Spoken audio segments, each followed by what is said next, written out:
안녕하세요. 아침의 광장 손지민입니다. 윤석열 대통령이 새 장관 후보자 6명을 지명했습니다. 추경호 부총리 등 물러나는 장관 대부분은 내년 4월 총선 출마를 계획 중입니다. 오늘 TK광장의 결투에서 이번 개각에서 국정기조의 변화가 보이는지, 또 혁신의 과제를 안고 있는 국민의힘, 탈당과 신당 창당 바람이 불고 있는 민주당의 움직임 살펴봅니다. 12월 5일 화요일 아침의 광장, 오늘도 시사 비타민 알차게 챙겨드립니다. 먼저 이 시각 교통 상황과 날씨 알아보죠. 서유리 리포터. 네, 먼저 고속도로 상황입니다. 경부고속도로 서울 방향 영천 나들목에서 금호 분기점까지 시원한 흐름 보이고, 중앙고속도로 춘천 방향 다부 나들목에서 군위 나들목까지 제속도 내며 지납니다. 중부내륙지선 창원 방향은 서대구 영업소에서 유천 나들목까지 서행합니다. 이어서 시내도로 살펴봅니다. 북비산로 평리내거리에서 서대구역 내거리 방향 서대구역 내거리 신호 2번을 지나고, 청수로 황금고가교 내거리에서 황금내거리 방향 지체되고 있습니다. 달서로 원대 지하차도에서 원대 오거리 방향으로 사고 소식 있는데요. 원대 오거리 교차로 내에 승용차 접촉사고입니다. 사고 난 승용차 한 대 교차로에서 정차 중이니 참고하시기 바랍니다. 동북로 복형 고가차도 위는 양방향 소통 원활합니다. 끝으로 날씨입니다. 오늘은 구름 많다가 밤부터 맑아지겠습니다. 아침 최저기온 안동 영하 3도, 대구 1도로 어제보다 1에서 3도 높게 시작했는데요. 낮 최고기온 11에서 16도로 포근하겠습니다. 일교차 큰 날씨에 건강관리 잘 해주시기 바랍니다. 경북 동해안과 경북 북동산지에는 건조특보 발효 중이고요. 대구와 그 밖의 경북 지역도 대기 건조합니다. 산불 등 화재 예방에도 유의하시기 바랍니다. 미세먼지는 보통 수준으로 대기질 무난하고요. 현재 대구의 기온은 1.4도, 습도는 64%입니다. 지금까지 서유리였습니다.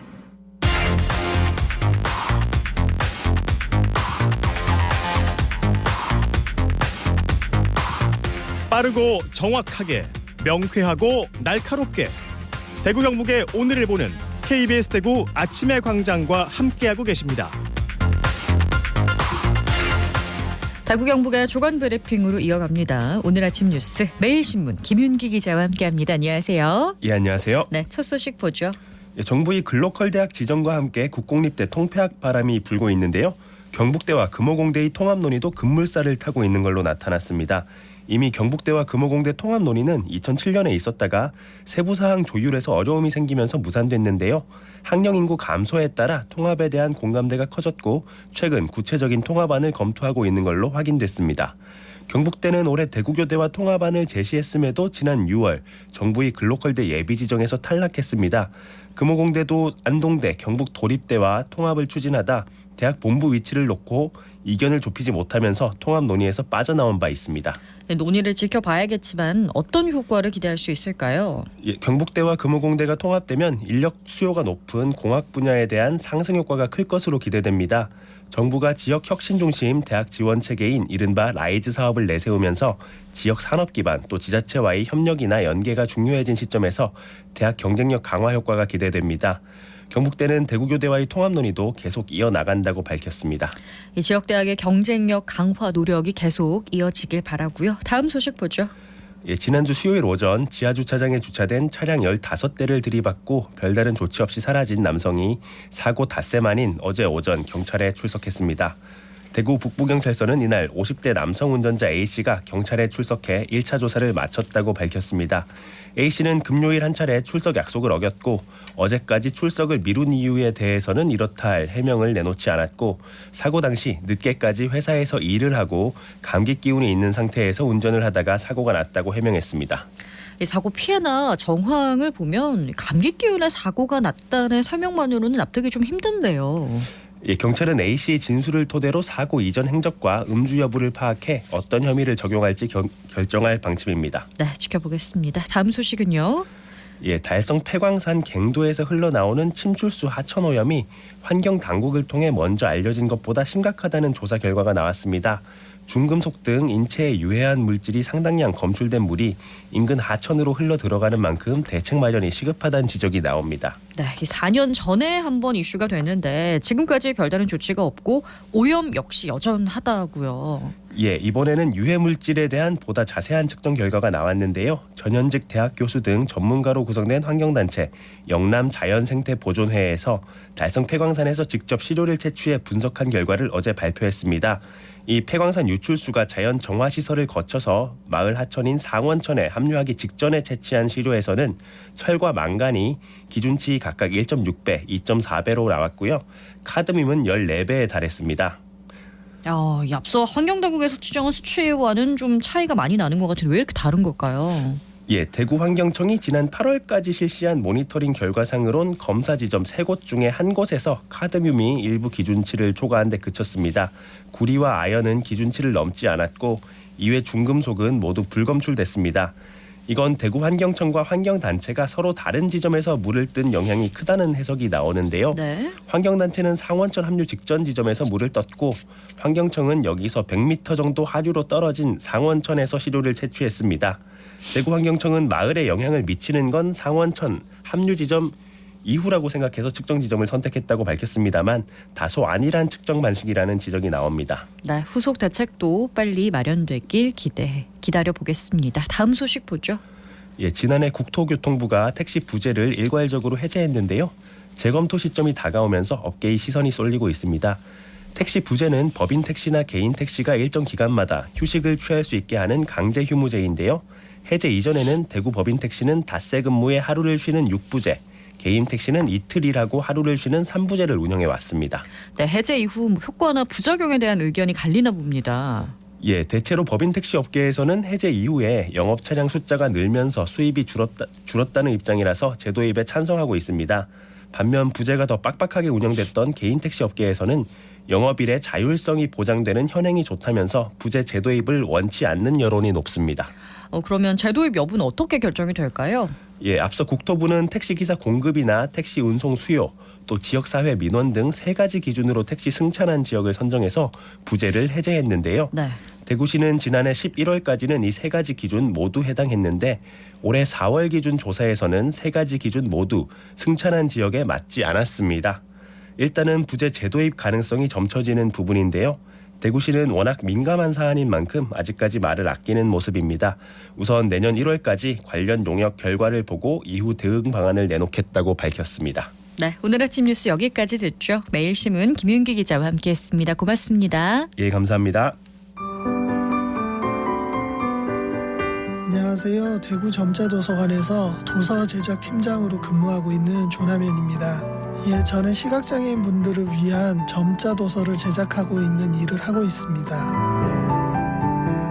제가 학생 시절에 시력을 잃었는데요. 그때 음성 도서하고 점자 도서를 읽으면서 재활에 큰 도움을 많이 받았습니다. 그때 나도 기회가 된다면 나중에 점자 도서를 제작하는 일을 해서 다른 시각장애인 분들에게 도움이 되고자 하는 생각을 했었습니다. 아무래도 점자라는 게 새로운 문자다 보니까 되게 좀 낯선 점이 좀 어려웠고요. 촉각을 이용해서 글자를 읽어야 된다는 점이 가장 어려웠던 것 같습니다. 국가공인 민간 자격증으로 점역교정사 자격증이 있는데요. 이 자격증을 따야 점역교정사로 활동할 수 있고요. 아무래도 낯선 문자니까요. 혼자 익히시기보다는 저희 점자도서관 같은 전문기관에서 도움을 받으셔서 점자를 익히시는 게 가장 좋을 것 같습니다. 저희가 점자도서를 제작하는데 2사람이 점자도서를 제작하다 보니까 인력이 많이 부족합니다. 시에서 기자재라든지 인력들도 같이 확충해 주셨으면 좋겠고요. 시민분들께서도 점자와 저희 점자도서관에도 많은 관심 가져주시기를 부탁드리겠습니다.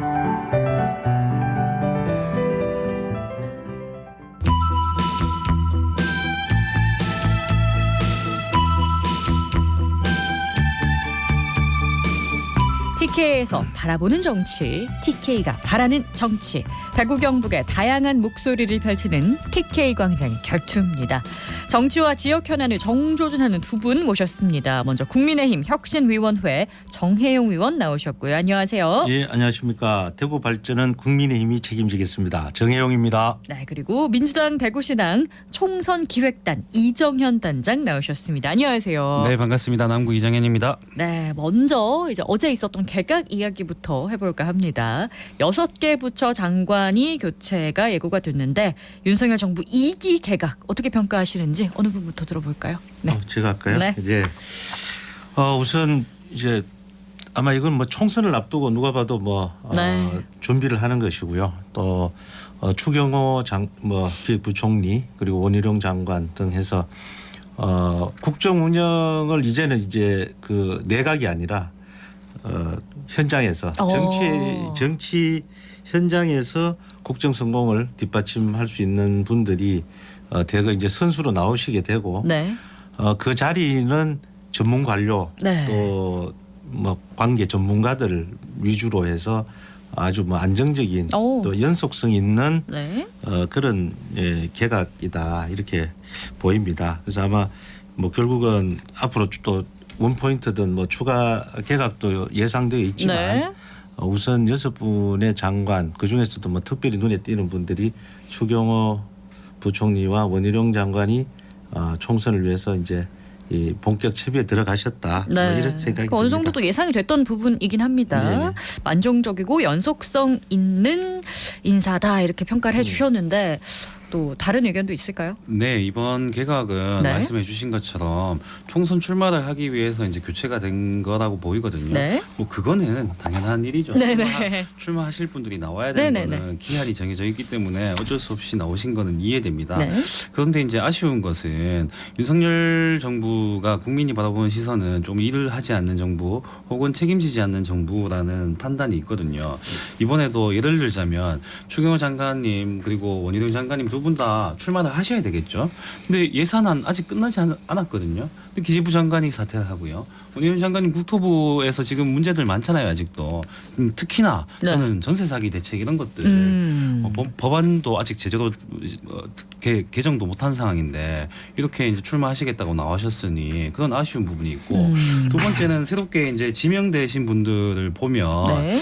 물론 또 맞으시는 분도 있지만 예를 들자면 보훈부 장관으로 지명되신 전 숙명여대 총장님이 되셨고요. 네. 그리고 또 오용주 제2차관님 같은 경우에서는 외교부 2차관인데 여성부 장관으로 거론이 되다가 지금 중소벤처기업부 장관이 네네. 되셨어요. 그러니까 윤석열 정부에서는 어떤 전문성이라든가 이런 것보다는 그냥 내 사람을 여기 어떤 자리든 나면 꽂아 넣는 게 아닌가라는 좀 의심이 들기도 하거든요. 예를 들자면 검찰 지금 100명 넘게 내각에 있다고 말씀하잖아요. 이번에 방통위원장 이동관 방통위원장 사퇴하시면서 차기로 오신 분들도 또다시 검사 출신이 온다라는 말이 있거든요. 결국은 내 사람을 그냥 어떤 자리든 넣어주는 게 더 중요하고 일이 되거나 책임지는 정치는 하지 않는 게 아닌가라는 의심을 하고 있습니다. 저는. 전문가를 뽑았다라는 전문가들 지금 의견이 다들 있는데. 보면 국토부 장관도 그렇고 또 지금 외교부 2차관 하다 가신 분도 여성인데다가 외교부 2차관 역할 자체가 최근에는 이제 대통령 이 세일즈 외교의 최일선에서 뛰던 분이에요. 그러니까 해외에 우리 기업들과 함께 이렇게 뛰어다니시던 분들이기 때문에 중소벤처부 장관이 그런 역할들 충분히 해야 되는 거고 그런 부분에서 전문성이 없다면 도대체 누가 전문성이 있는지 잘 모르겠고요. 그래서 아마 이번 개각은 스타를 앉혀놔 놓고 인물을 가지고 평가를 한다기보다는 안정적 국정 운영을 이어나가기 위한 실무형들로 다 했다. 그리고 내 사람 꽂아 넣긴데 한번 돌이켜 놓고 선거라든가 이런 걸 할 때 한번 생각해 보세요. 그러니까 믿을 만한 사람이 같이 함께 해주지 않으면 사실 이게 참 어려워요. 탕평 인사 그러지만 정말 믿을 만한 사람하고 같이 일을 해야 일이 되는 거지. 그래서 그런 부분에서 장관 청문회 때 또 다양한 의견들이 나오겠죠. 그때 한번 지켜보시죠. 네, 맞습니다. 제가 꼭 말씀드리고 싶은 네네네. 게 우리 정치에서 좀 아쉬운 점이 대통령 선거라든가 혹은 지자체장 선거하고 난 뒤에 저는 인사권이 분명히 대통령 혹은 지자체장에 있다는 거 인정하고 있거든요.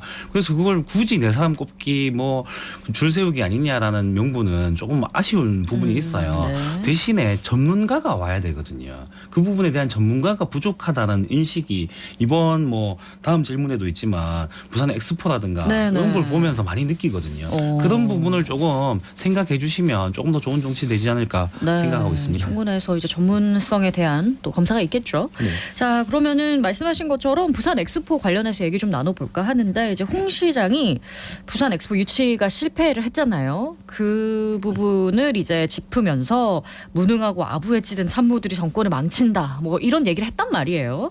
그럼 대통령실 이번 인사에 부산 엑스포 후폭풍이 좀 반영이 됐다고 봐야 될까요? 뭐 당초에는 이제 네. 뭐 저 외교부 장관 경질설 또 뭐 교체설도 나왔죠. 그쵸, 네. 아마 좀 지켜봐야 되겠고요. 부산 엑스포 같은 경우에 네.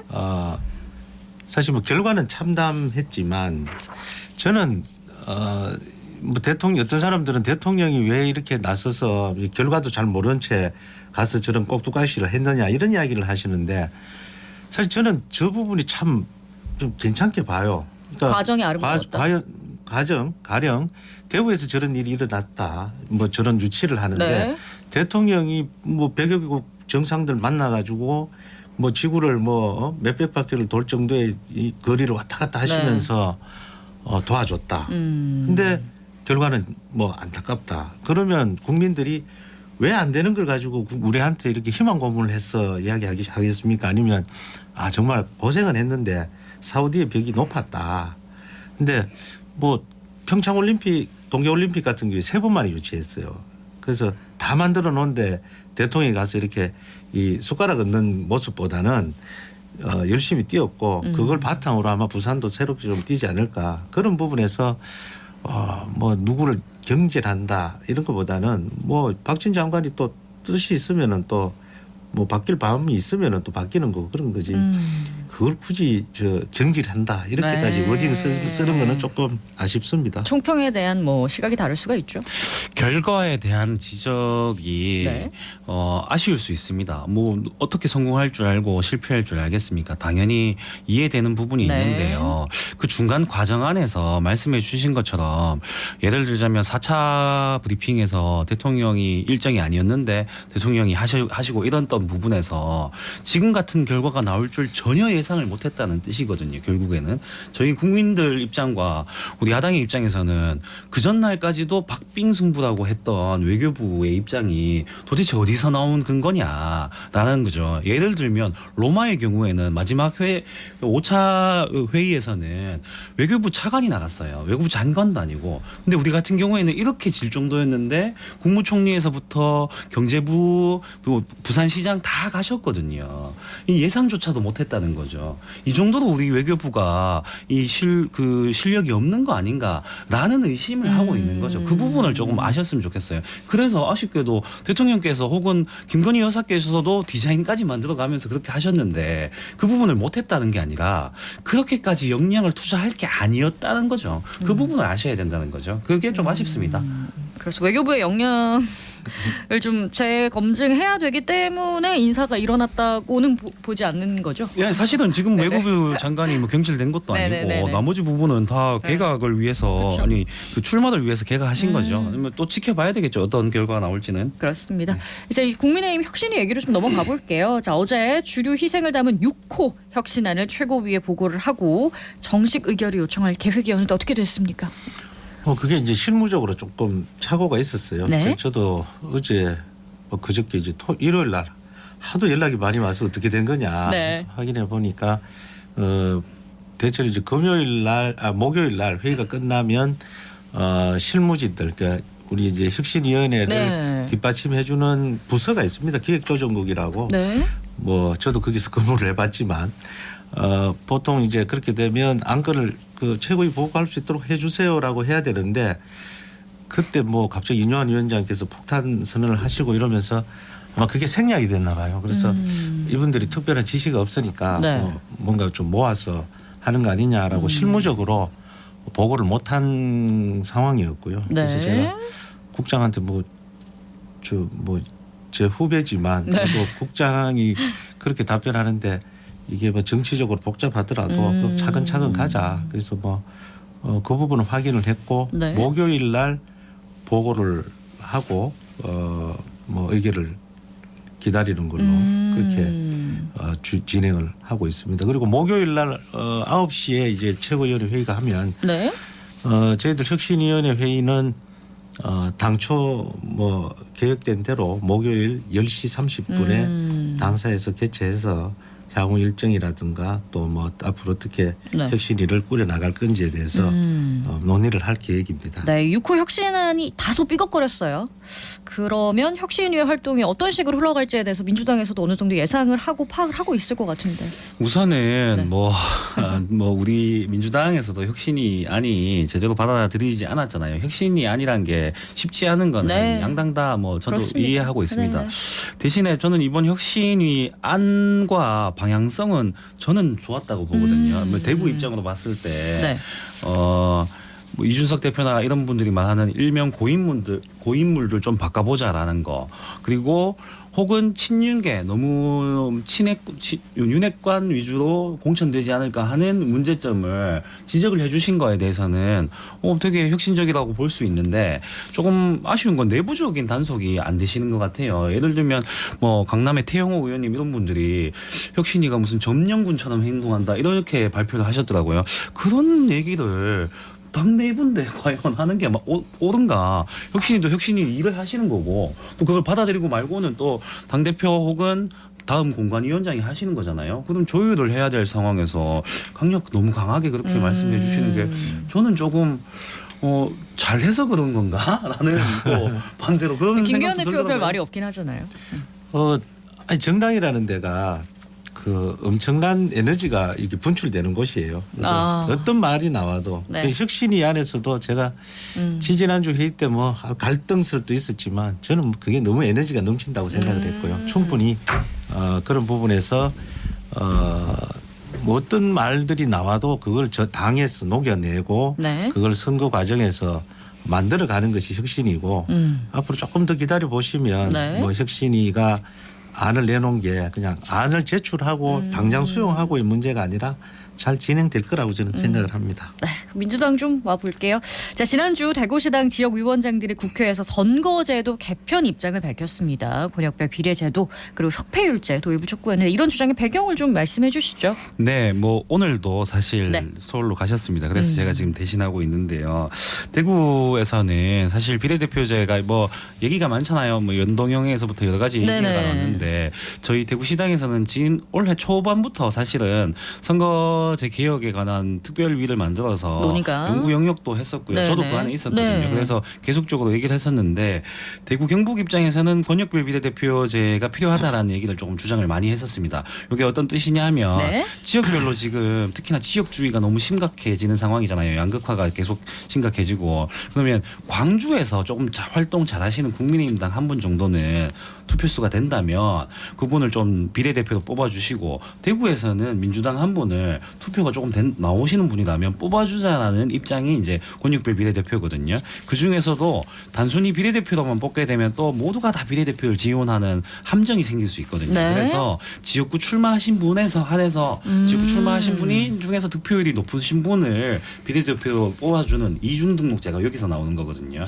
그렇게 해서 지역에서도 활동을 열심히 하시면서 인지도도 있고 네. 그런데 아쉽게도 지금 선거제 하에서는 당선되기 힘든 구조이신 분들을 비례대표로. 비례로 당선을 시켜서 지역 활동을 하시게 만들어 주자는 거죠. 그럼 저는 광주에서도 필요한 일이고 대구에서도 필요한 일이니까 국민의힘당 쪽에서도 어느 정도 찬성하지 않을까. 왜냐하면 이게 지난 선거 때도 논의되다가 결국 끝에 가서 네. 없어진 거거든요. 그래서 이 부분은 대구 경북 또 광주에 있는 국민의힘당 양당이 다 지금 주장해야 될 부분 아닌가 생각하고 있습니다. 네.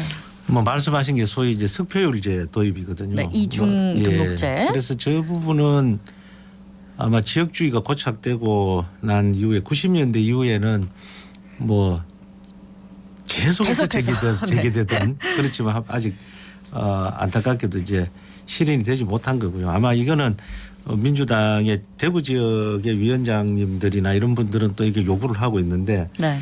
지금 민주당 중앙당 내부를 보면 이제 그 준연동형으로 그냥 가느냐 아니면 병립형으로 옛날로 회귀하느냐 이걸 두고 지금 소위 위성정당, 꼼수정당이 만들어져서 이 당의 득표율이 갈릴 수 있다는 우려 때문에 병립형으로 가는 분위기가 더 많은 것 같아서 네. 사실 이런 지역에서 논의되고 있는 이런 것들은 좀 묻힐 수밖에 없는 그런 상황인 것 같아요. 그러니까 이것까지도 다 포괄 해주는 논의가 네. 사실은 중앙에서는 분위기가 별로 없어 보입니다. 민주당에서도 내부 논의를 좀 계속 이어가는 분위기인 것 같습니다. 네. 자, 민주당 얘기 조금 더 해보면요. 송영길 전 대표 지난 주말에 대구에서 북콘서트 열었던 거 아마 다들 아실 것 같은데 비례 위성정당을 창당하겠다고 했거든요. 이 부분 어떻게 민주당에서 먼저 얘기 좀 들어볼까요? 뭐 연동형을 만약에 비례대표제가 된다면 정당을 창당할 수 있다라는 의견을 주신 것 같고 네. 또 최근에 뭐 이준석 대표까지도 포함한 반윤 연대를 좀 만들어 보자라는 거거든요. 저는 뭐 송영길 대표의 의견보다는 저는 이탄희 의원의 의견을 조금 동의하는 입장인데 그런 합리적 보수와 손을 잡는 것은 분명히 필요한 일이거든요. 우리 정치 역사 안에서는 보수와 진보가 지금 너무 극렬하게 갈려 있기 때문에 지금 비례대표제를 통해서 합리적 보수와 손을 잡아보겠다 하는 시도는 저는 의미 있을 거라고 생각하고 있습니다. 글쎄요, 뭐 이 선거구제 개편과 맞물려 가지고 아마 신당을 뭐 이런 이제 비례대표 정당을 만들 수 있는 것 같고요. 일반 기존 정당 병립형으로 선거구제가 회귀를 한다면 이런 정당 창당 논의가 좀 퇴색될 수밖에 없고 뭐 그건 뭐 이낙연 전 총리나 이런 분들이 최근에 만났지만 뭐 그런 속에서 가능성이 뭐 공천 이후에나 가능성이 있지 않을까. 신당 이야기가 계속해서 나오는데 저희도 지켜보도록 하겠습니다. 네. TK광장의 결투 국민의힘 정혜용, 민주당 대구시당 이정현 두 분과 함께했습니다. 고맙습니다. 네, 감사합니다. 네, 오늘도 여전히 건조주의보가 심각합니다. 산불 등 화재 나지 않도록 더 조심해 주시기 바라면서 12월 5일 아침의 광장이 준비한 소식은 여기서 마무리하겠습니다. 오늘도 고맙습니다.